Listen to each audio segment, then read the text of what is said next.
Hoje estaremos falando sobre a Páscoa, palavra forte que Deus tem colocado em nosso coração para a nossa meditação de hoje.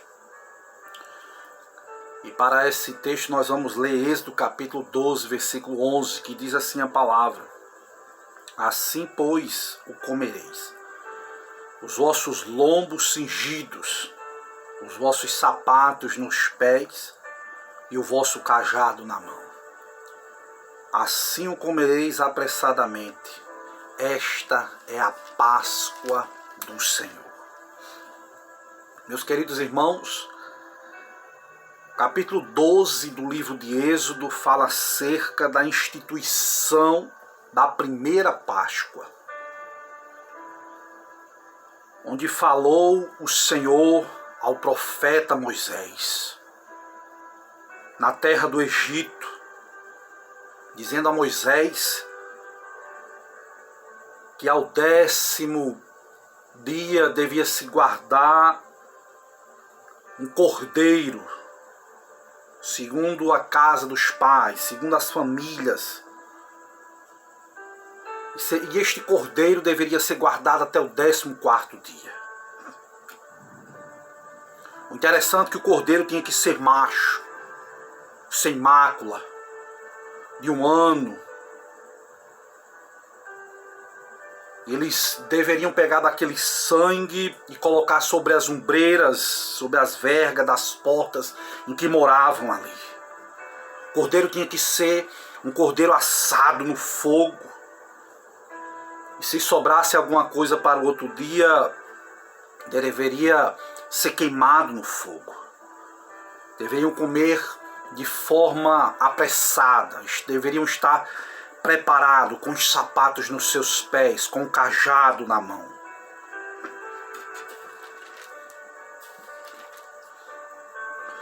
E assim eles fizeram, de forma que Deus disse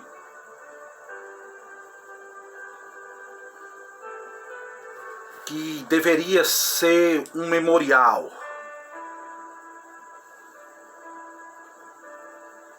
O interessante é que não poderia ser quebrado os ossos desse cordeiro. O homem estranho não poderia comer desse cordeiro, nem o incircunciso, nem aqueles que tinham a aliança com o Todo-Poderoso, não poderia se comer. As verdades é que nós aprendemos é que quando o Senhor nos liberta da escravidão é o começo de um novo dia, de uma nova vida. Sempre que nós vemos a palavra redimir, redenção, no Novo Testamento, elas vão se referir justamente à libertação da escravidão. Para os crentes de Israel, esses termos eram associados imediatamente à Páscoa e à libertação do povo hebreu da terra do Egito, por meio do sangue do cordeiro. A nação de Israel possuía na época 2 calendários, um civil, que começava na época entre setembro e outubro. E o outro calendário que Israel tinha era um calendário religioso.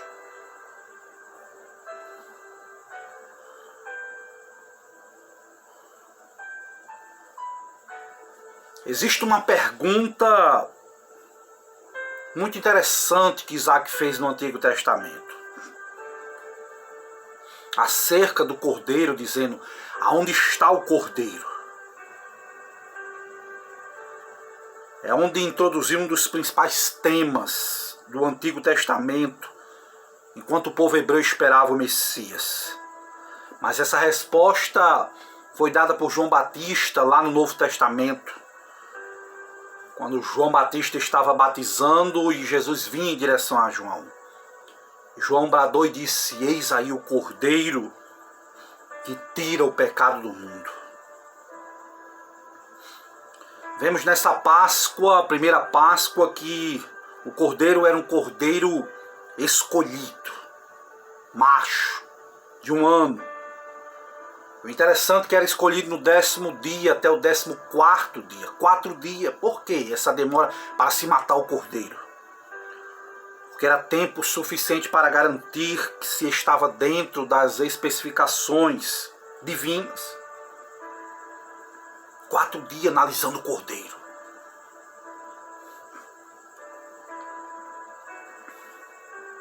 Os inimigos de Cristo especificaram Jesus também. E a realidade é que Jesus era o Cordeiro santo, imaculado, sem nenhum pecado. Nele não há pecado. Ele era o Cordeiro perfeito de Deus. No 14º dia, quando o Cordeiro foi morto, seu sangue foi colocado nas vergas, nas portas das casas em que viviam as famílias do povo hebreu. E a verdade é que não foi a vida do cordeiro que salvou o povo do Egito naquela época, não. Mas foi a morte do cordeiro. E isso é bíblico, porque a Bíblia diz que sem derramamento de sangue não há remissão de pecados. Algumas pessoas dizem que até admiram os ensinamentos de Jesus. Mas a realidade é que foi a morte de Cristo que pagou o preço pela nossa redenção. Jesus foi o nosso substituto. Jesus foi o que morreu em nosso lugar, que sofreu o julgamento por nossos pecados.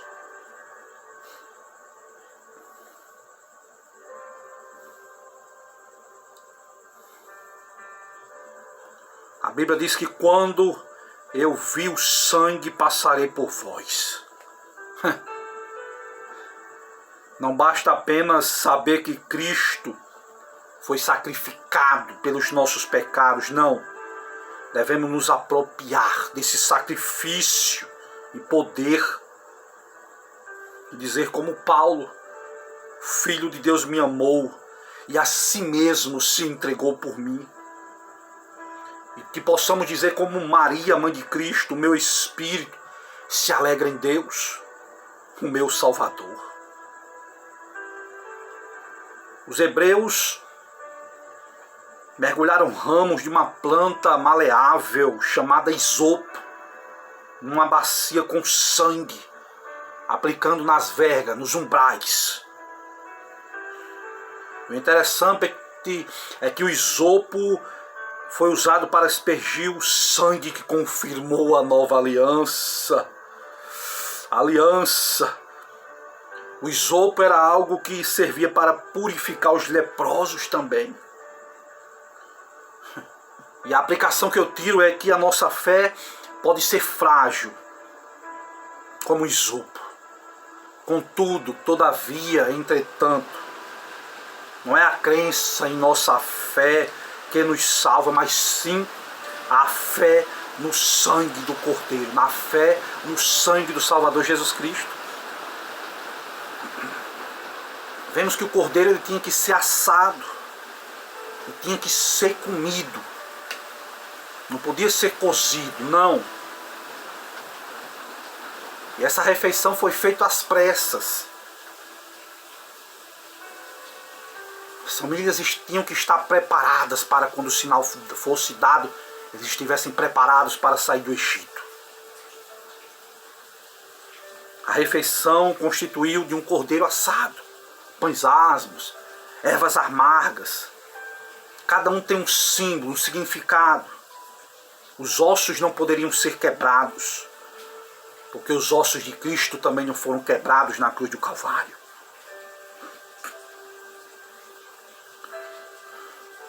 Ao provar as ervas amargas, os hebreus deviam se lembrar dos seus anos de escravidão no Egito.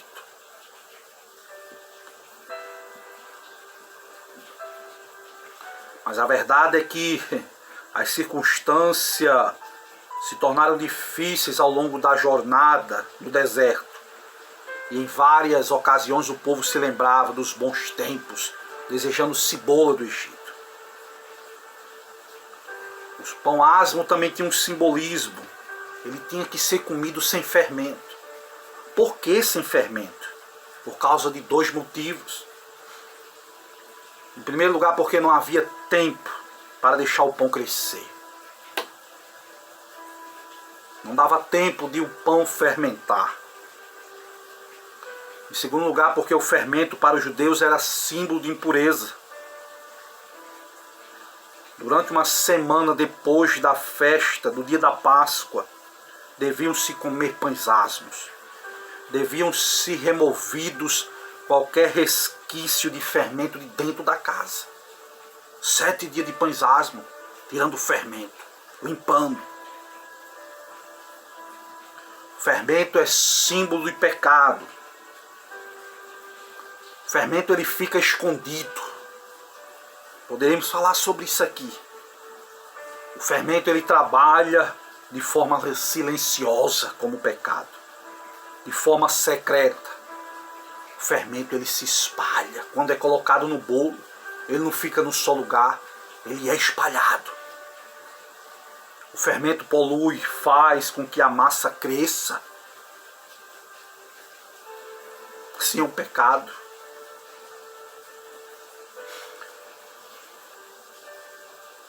O cordeiro era tão especial que não podia ser tratado como uma comida comum. Não. Era semelhante ao maná, que não poderia ser guardado para o outro dia, exceto um dia anterior ao sábado. O cordeiro tinha que ser comido reunidos, em família, em congregação. Deus se preocupa com a família como um todo e não apenas com os pais. Não. Se as crianças de Israel não fossem protegidas pelo sangue e fortalecidas pelo alimento, não poderiam ser libertas do Egito, o que representaria o fim de Israel como nação. O jantar da Páscoa não era apenas uma ordem a ser obedecida, não, mas era também um memorial. Tinha que ser celebrado para manter viva em Israel a história do Êxodo. Depois que Israel entrasse em Canaã, conquistado a terra prometida, seria fácil para o povo se esquecer. Por isso foi dado a ordem de fazer esta celebração anualmente. E vemos que esta celebração, a participação nessa festa era proibida àqueles que não faziam parte da aliança. 12:43 nós vemos ver isso. Porque na época existia um misto de gente. Quem eram essa gente? Quem eram esses estrangeiros que não poderiam participar da festa da Páscoa? Tratava-se de não israelitas que não haviam sido circuncidados. Portanto, não eram filhos da aliança. Poderiam ser também escravos, forasteiros, que viviam no meio do povo hebreu. Então existia ali os estrangeiros e Deus disse: não pode comer da Páscoa, não tem aliança comigo.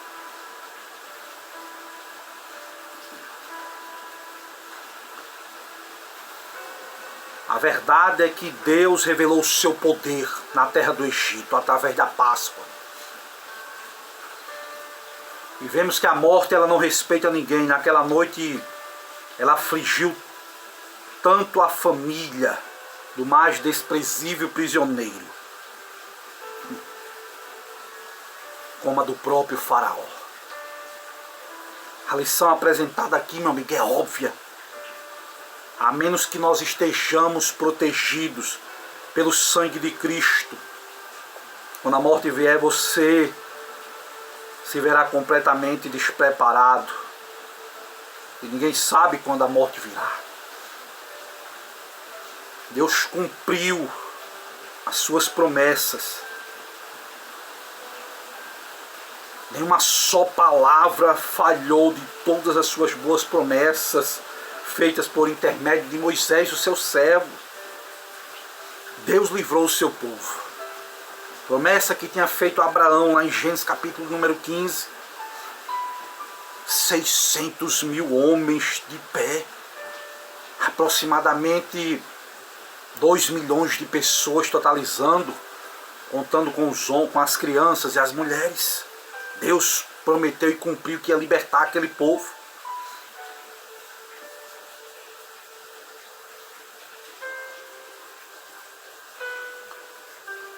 Com relação a este misto de gente que não poderia participar da Páscoa, nos dias atuais podem ser membros das igrejas e até mesmo líderes religiosos, mas sua atitude e desejos são radicalmente distintos dos anseios daqueles que pertencem à verdade do Senhor. A Bíblia diz que nem todo aquele que me diz Senhor, Senhor entrará no reino dos céus, mas somente aquele que faz a vontade do Pai que está nos céus. O êxodo de Israel do Egito é mencionado em várias partes das Escrituras como a maior demonstração do poder de Deus. Os profetas apontam para o êxodo como prova de amor de Deus por Israel.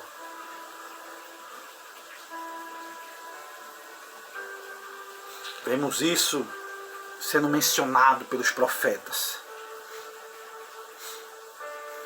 Não devemos em momento algum nos esquecer de que foi outrora o time do Moisés com as suas desculpas, que juntamente com o seu irmão Arão confrontou repetidamente o faraó e finalmente venceu o faraó, todo o seu poder. Moisés realizou tudo isso pela fé no Deus vivo. A Páscoa, o êxodo, são memoriais ao poder da fé. Quando Moisés era ameaçado por Faraó, Moisés cria nas promessas de Deus, não teve medo do que o rei poderia fazer. Ter fé significa simplesmente confiar em Deus. Obedecer a sua palavra independentemente dos sentimentos, circunstâncias, consequências. Pela fé Moisés observou a Páscoa, mesmo que matar cordeiros, colocar o sangue nas portas, parecesse algo ridículo para os egípcios. O faraó poderia ter mandado seus oficiais matarem Moisés a qualquer momento, mas Deus guardou o seu servo com segurança. A fé na palavra de Deus havia levado Moisés de volta ao Egito para liderar o seu povo. Foi a fé que tirou do Egito. Foi a fé que separou Moisés e o tirou do Egito. Não importa quais sejam nossas circunstâncias, podemos confiar em Deus. Nos fará atravessá-las e deixá-las para trás. Jesus, ele também instituiu a ceia do Senhor depois de ter dirigido seus discípulos na celebração da Páscoa, pois ele é o cumprimento da Páscoa, como o Cordeiro de Deus que morreu por nossos pecados. E aqui eu vou encerrar a nossa palavra. Para os cristãos, a Páscoa contém rico simbolismo profético ao falar de Cristo. O Novo Testamento ensina que as festas judaicas são sombra de coisas futuras. A redenção pelo sangue de Jesus Cristo. Note os seguintes itens do Êxodo que fazem lembrar do Salvador, do seu propósito para conosco. O âmago, o centro do evento da Páscoa, era a graça salvadora de Deus. Deus tirou Israel do Egito, não porque ele era um povo merecedor, não, mas porque Deus amou e porque ele era fiel ao seu conserto. A salvação que nós recebemos de Cristo nós recebemos através de sua maravilhosa graça. O propósito do sangue aplicado nas vergas das portas para salvar da morte do primogênito de cada família.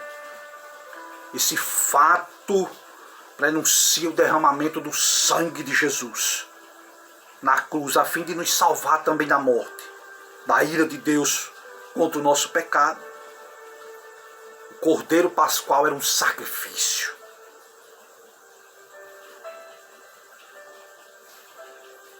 Isso prenuncia a morte de Cristo em substituição à morte do cristão. Cordeiro macho, separado para a morte, tinha de ser sem mácula, sem mancha. Esse fato prefigura a impecabilidade de Cristo, perfeito de Deus. Eu e você, ao alimentar-se do Cordeiro, representa a identidade da comunidade israelita, da morte do Cordeiro, morte esta que os salvou da morte física. Assim como no caso da Páscoa, somente o sacrifício inicial, a morte de Jesus, de Cristo na cruz, foi um sacrifício eficaz. Realizamos em continuação a ceia do Senhor como um memorial. A aspersão do sangue nas vergas das portas era efetuada com fé, com obediência. Essa obediência pela fé resultou então na redenção mediante o sangue. Salvação mediante o sangue de Cristo se obtém somente através da obediência pela fé. Esses pães asmos representam a separação entre Israel e o Egito. Separação entre o mundo e o pecado.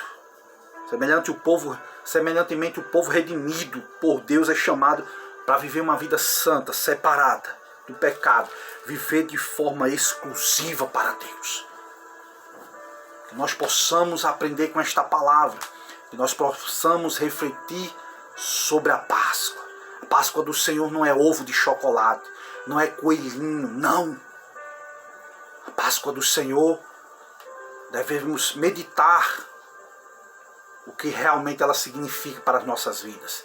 Que o nome de Cristo possa ser glorificado, que louvemos a Deus pela Páscoa.